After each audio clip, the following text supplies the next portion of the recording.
तेव्हा जे विदर्भावर, विदर्भाच्या शेतकऱ्यांवर, शेतमजुरांवर, बेरोजगारांवर जे संकट आलं होतं ते दूर करण्यासाठी आपण संकटमोचन बजरंगबलीला नेहमी आठवण करतो।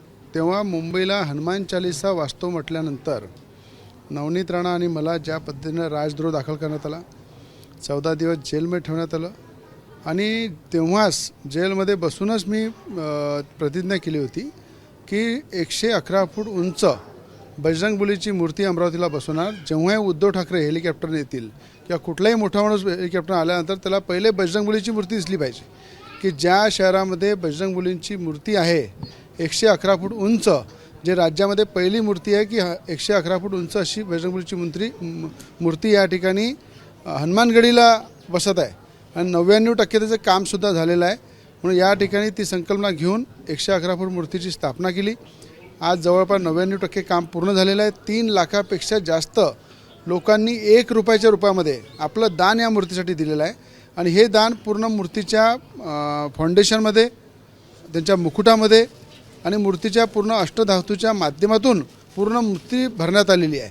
म्हणून आजसुद्धा आम्ही काही 1 रुपयाचे कॉईन, जवळपास 15 ते 20 हजार कॉईन आजसुद्धा आम्ही टाकणार आहे। असे 3 लाख कॉईन 1 रुपयाचे हे लोकांनी जे दिले ते सगळ्यांच्या वतीने मूर्ती 111 फूट मूर्तीला समर्पित करत आहे। हनुमानगडी या ठिकाणी हजारो नागरिक, हजारो भक्त आज या ठिकाणी दर्शन करत आहे।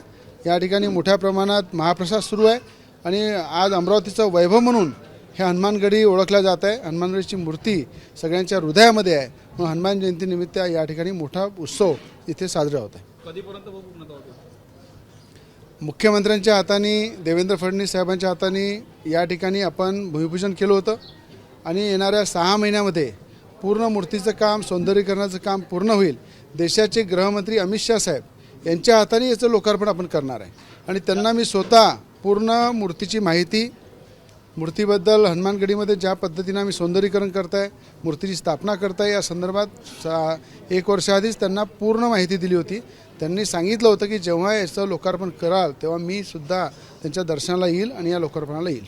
या पद्धतीने हनुमान चालीसा पठणाला तुम्हाला त्यावेळेस विरोध करण्यात आला होता, हे मूर्ती त्या विरोधाला रिप्लाय म्हणून प्रतीक असणार आहे? बिलकुल। जेव्हा उद्धव ठाकरे अमरावतीला येतील, ते कुठल्याही पक्षाच्या विचाराचे असू द्या, तेव्हा त्यांना अमरावतीला बजरंगबलीची 111 फूट उंच मूर्ती दिसेल आणि त्यांना तो दिवसही वाटेल की या देशामध्ये हनुमान चालीसा विरोध करणारा पहिला मुख्यमंत्री, हनुमानजीच्या विचाराला विरोध करणारा पहिला मुख्यमंत्री म्हणून उद्धव ठाकरे होते आणि त्यांची आज जी परिस्थिती झाली आहे ती ही परिस्थिती याच्यामुळेच झालेली आहे, जो श्री राम का नहीं, जो हनुमान का नहीं, वो किसी काम का नहीं। एबीपी माझा, उघडा डोळे बघा नीट।